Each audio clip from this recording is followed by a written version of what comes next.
Supplementary LC requisition line approval DPMG. Supplementary letter of credit রিকুইজিশনের জন্য প্রধান ডাকঘরের deputy postmaster general বা ডিপিএমজি postmaster কর্তৃক অনুমোদনকৃত রিকুইজিশনটি অনুমোদন করবেন। এজন্য ইউজার আইডি, পাসওয়ার্ড, স্ক্রিনে প্রদর্শিত ক্যাপচাটি নির্দিষ্ট স্থানে টাইপ করে লগ ইন বাটনে ক্লিক করুন। এখন আপনার মোবাইলে একটি ওটিপি বা ওয়ান টাইম পাসওয়ার্ড চলে গিয়েছে। ওটিপি বা ওয়ান টাইম পাসওয়ার্ডটি নির্দিষ্ট স্থানে টাইপ করে ভেরিফাই বাটনে ক্লিক করুন।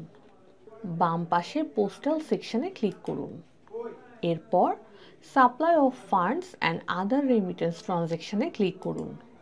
সাবমেনু সাপ্লিমেন্টারি লেটার অফ ক্রেডিটে ক্লিক করুন।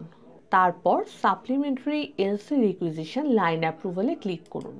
প্রদর্শিত স্ক্রিনে আপনার office, LC requisition type, current financial year এবং কারেন্ট ফাইন্যান্সিয়াল মান্থ স্বয়ংক্রিয়ভাবে দেখা যাবে। তারপর গো বাটনে ক্লিক করুন। গো বাটনে ক্লিক করলে অ্যাপ্রুভ অ্যামাউন্ট এবং রিমেইন অ্যামাউন্টের তথ্য স্বয়ংক্রিয়ভাবে দেখা যাবে।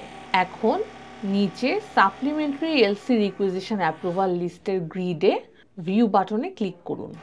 ভিউ বাটনে ক্লিক করার ফলে পোস্টমাস্টার কর্তৃক অনুমোদনকৃত সকল তথ্য স্বয়ংক্রিয়ভাবে আসবে।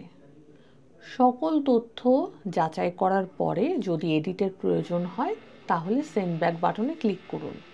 সেন্ড ব্যাক বাটনে ক্লিক করলে সকল তথ্য এডিটের জন্য পোস্টমাস্টারের নিকট প্রেরিত হবে। অন্যথায় তথ্য সঠিক থাকলে অ্যাপ্রুভ বাটনে ক্লিক করুন। অ্যাপ্রুভ বাটনে ক্লিক করলে পোস্টমাস্টার জেনারেলের নিকট পুনরায় অনুমোদনের জন্য তথ্যটি প্রেরিত হবে। ধন্যবাদ।